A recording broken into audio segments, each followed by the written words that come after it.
I'm Miss D. McDonald. I'm a student, and I have 2 questions to ask of you, please. The first one is, in one of the first few chapters of the Quran, it is written that if a woman disobeys her husband, he is given full permission to beat her and keep her locked up in solitary confinement, thus withholding her from any intimacy until she toes the line, following whatever he says. If this is the punishment for women, where is the equivalent punishment for the men when they have wronged their women? And my second question is, if you could... I'll one question. I'll answer that, then we'll come to the next question, inshallah. I have to give you 2 opportunities because the earlier question was missed. बहन ने सवाल किया है कि इस्लाम में कुरान में लिखा हुआ है कि मर्द को इजाज़त है कि वो अपनी पत्नी को बेहद मार सकता है, तो क्या ये सही है? लेकिन अगर शोहर ऐसा करे तो क्या बीवी को परमिशन है उसे मारने की? ये उसका सवाल था. जो बहन सवाल कर रही है वो कुरान मजीद की एक आयत का हवाला दी ने उनने, मैं देना चाहता हूँ. सूरह निसा का सूरा नंबर 4 आयत नंबर 34 में जहाँ लिखा हुआ है कि अगर बीवी शोहर की बात नहीं मानती, कुछ हराम करती या नाफरमानी करती है, तो पहले शोहर बीवी को प्यार से समझाना चाहिए. नहीं समझती है तो उसको डांटी दे सकता है. उसके बाद बिस्तर पे नहीं साथ में रहना चाहिए, यानी इट्स अ ग्रेटर पनिशमेंट. पहले प्यार से समझाओ, फिर डांटी दे के बोलो, फिर बिस्तर पे मत सो साथ में. उसके बाद अरबी लफ्ज दरबा, आप उसको लाइटली मार सकते हैं. और हदीस में आता है कि अल्लाह के रसूल फरमाते हैं ये लाइट मारना की मिसाल है कि मिसवाक से मारना. मिसवाक मतलब नॉट टूथब्रश, टूथब्रश से आप पीट भी सकते, होता है ना हैंकरचीफ या रुमाल से मारना. It is a symbolic beating. और अल्लाह के रसूल फरमाते जब आप बीवी को मारे तो कभी चेहरे पे मत मारो, ऐसा मत मारो कि निशान रह जाए. उसका मतलब ये मारना सिर्फ एक चेतावनी है, कह रहा है आप लिमिट के बाहर जा रही है. तो ये मारना is more of a symbolic beating, it is not a physical pain. वो शोहर जब बीवी को मारता है उसको दर्द पहुंचाने के लिए नहीं मार रहा है, क्योंकि अल्लाह के रसूल ने कहा कि चेहरे पे मत मारो, निशान नहीं आना चाहिए. उसका मतलब आस्ते से मारो. क्यों? मतलब ये आप अपनी हद पार कर चुकी है, ये अल्टीमेट वार्निंग है. लेकिन उसी तरीके से अगर शोहर बीवी को अपना हक नहीं दे रहा है, उस वक्त ये सेम नहीं हो सकता. क्यों? अगर बीवी शोहर को मारेंगी तो शोहर थोड़ी बीवी को छोड़ेगा, कि कुरान की आयत है उसके पहले ही सूरह निसा सूरा नंबर 4 आयत नंबर 34 में कि मर्द के पास ज्यादा ताकत है, लेकिन उसको इख्तियार है कि अगर शोहर उसको हुकूक नहीं दे रहा है वो शोहर से प्यार से बात करे. आप क्यों मुझे हुकूक नहीं दे रहे? अगर नहीं मानता है तो आर्बिट्रर लेके आओ, शोहर के तरफ से एक बड़े को बुलाओ, बीवी की तरफ से बुलाओ, बैठ के बात करो. फिर भी नहीं होता है, हुकूक नहीं दे रहा है, तो वो जाके काजी के पास निकाह फस्ख कर सकती है. निकाह फस्ख मतलब अगर शोहर उसके हुकूक नहीं दे रहा है, मिसाल के तौर पे रोज मारता है, रोज गाली देता है, हक नहीं दे रहा है, तो वो काजी के पास जाके निकाह फस्ख कर सकती है. मतलब नलिफिकेशन of the marriage. Hope this answers the question, sister. I would like to know a little more about the Ahmadi sect, because I only know that they believe that your Prophet Muhammad is not the last prophet to come. And so could you please tell me a little bit more about them? बहन का सवाल था कि वो जानना चाहती थी ये अहमदीस कौन है. वो जानती है कि वो मानते हैं कि मोहम्मद सल्लल्लाहु अलैहि वसल्लम आखिरी नबी नहीं है, वो जानना चाहती है. अहमदी एक ऐसा फिरका है जो कहता है कि मोहम्मद सल्लल्लाहु अलैहि वसल्लम आखिरी रसूल नहीं है. कुरान की आयत साफ कहती है, सूरह अहज़ाब की सूरा नंबर 33 आयत नंबर 40 में, मा काना मुहम्मदुन अबा अहदिम मिन रिजालिकुम वलाकिन रसूलुल्लाह व खातिमुन नबीन व काना अल्लाहु बिकुल्लि शैइन अलीमा. मोहम्मद सल्लल्लाहु अलैहि वसल्लम आप में से किसी के भी वालिद नहीं हैं, और वो अल्लाह के रसूल है, और वो खातिमुन नबीन है. अल्लाह सबसे ज्यादा इल्म रखता है. इससे मालूम पड़ता है कि मोहम्मद सल्लल्लाहु अलैहि वसल्लम रसूल थे और आखिरी नबी थे. लेकिन नबी और रसूल के दरमियान फर्क है कि नबी अल्लाह के भेजे हुए नबी होते, इंग्लिश में कहेंगे प्रॉफिट.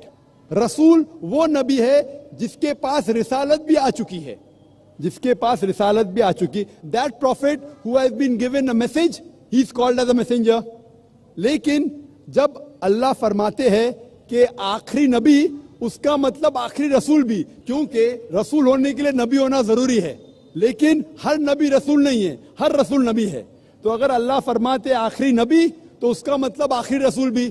لیکن احمدی لوگ, قادیانی لوگ کہتے نہیں, نبی کا مطلب جس کے پاس رسالت آئی, پیغام آیا, رسول مطلب جس کے پاس پیغام نہیں آیا. تو ایک رسول کی جس کے پاس پیغام نہیں آیا وہ آنے والے ہیں, اور کہتے مرزا غلام قادیان وہ رسول ہے, جو بالکل غلط ترجمہ ہے. وہ نبی اور رسول کو الٹ پلٹ کرتے, they gave different meaning for both. تو انہوں غلط معنی لے کے کہتے ہیں کہ قرآن میں لکھا ہے کہ اللہ کے رسول آخری نبی ہے, نبی مطلب اونچا درجہ ہے, رسول نیچے آتا ہے, اس لیے رسول آ سکتے ہیں. غلط ترجمہ کرتے اور کہتے کہ مرزا غلام احمد محمد صلی اللہ علیہ وسلم کے بعد بھی رسول آئیں گے, ان میں سے ایک ہے مرزا غلام احمد قادیان, جو کفر ہے. کفر مطلب جو اسلام کے خلاف ہے, قرآن کے خلاف ہے, اللہ کے رسول کے خلاف ہے. That's the reason I say they deviated. وہ صحیح مسلمان نہیں ہیں. جو بھی کوئی کہتا ہے کہ اللہ کے رسول محمد صلی اللہ علیہ وسلم آخری نبی آخری رسول نہیں ہے, they are doing kufr. وہ مسلم ہو نہیں سکتے. Hope that answers the question. Thank you. And I've come here especially to ask you this question, which has been playing on my mind from the time I was a kid. Yes, Sister Hillary, you're most welcome to ask the question. Hillary who climbed Mount Everest, that's Hillary. Yes, Sister, most welcome to ask the question. Adam and Eve had 2 sons, right? Yes. Cain killed Abel. Fine. And how is this big world come around? Can you explain this to me? I have asked priests, I have asked bishops, I have asked everyone in this world that I have come around. I've been to Australia, Taiwan, Singapore, all over, but nobody can give me this explanation. So kindly, I request you, Mr. Zakir Nayak, I've been longing to meet you, to ask you not only this question, but many other questions, if I get a chance. I hope you understand Urdu, Hindi, because Very this is... backward in Urdu and Hindi. If you can explain into English and then translate it in your Urdu, I don't mind. Okay, sister. First I'll give the answer. Because you're a non-Muslim, I'll give you an exception. Normally when I speak in English, I only answer in English.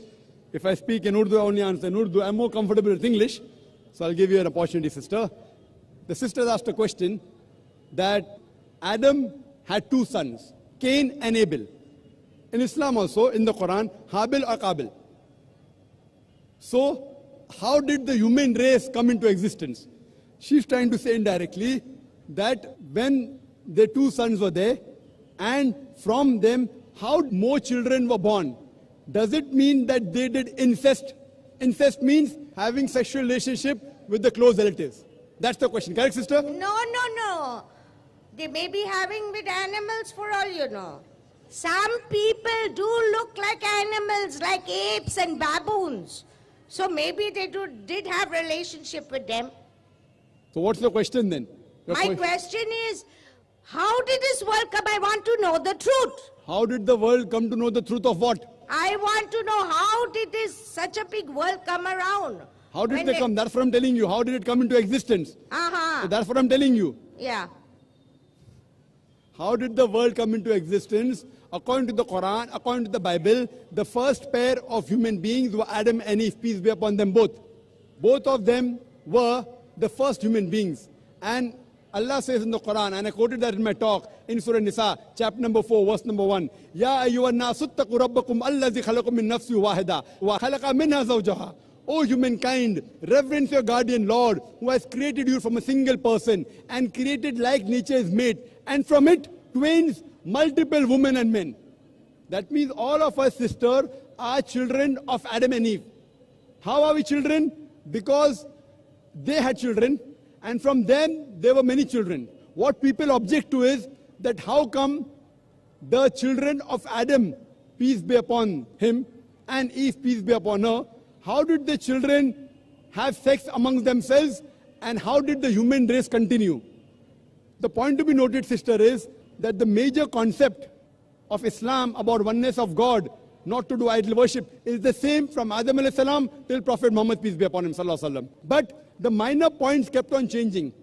At that time, at the time of Adam, peace be upon him, the law was that the brothers and sisters born in the same delivery, they should not marry one another. The brothers and sisters born in the same delivery should not marry one another. So, amongst the sisters and brothers who have not born in the same delivery, they married each other and they had children. Later on, when the human race kept on expanding, then the law came that the brothers and sisters should not have sexual relationship.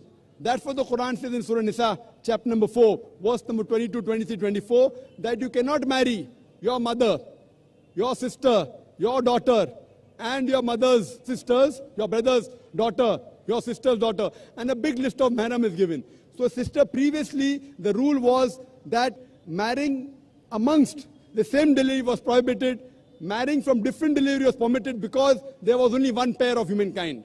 That's how the human race kept on expanding, and today all the human beings, more than 6 billion of us, sister, we have got the same common great grandparent, that is Adam and Eve, peace be upon them. Hope that answers the question, sister. Sister, hope that answers the question. There was no animal involved in between. If you have sex with the animal, a human being is not born. I'm a medical doctor. Having sex with the animal is called bestiality. I'm a medical doctor. If you have sex with the animal, a human being is not born. So this human race came, our great grandparent was one common, that is Adam and Eve, peace be upon them. Hope that answers the question.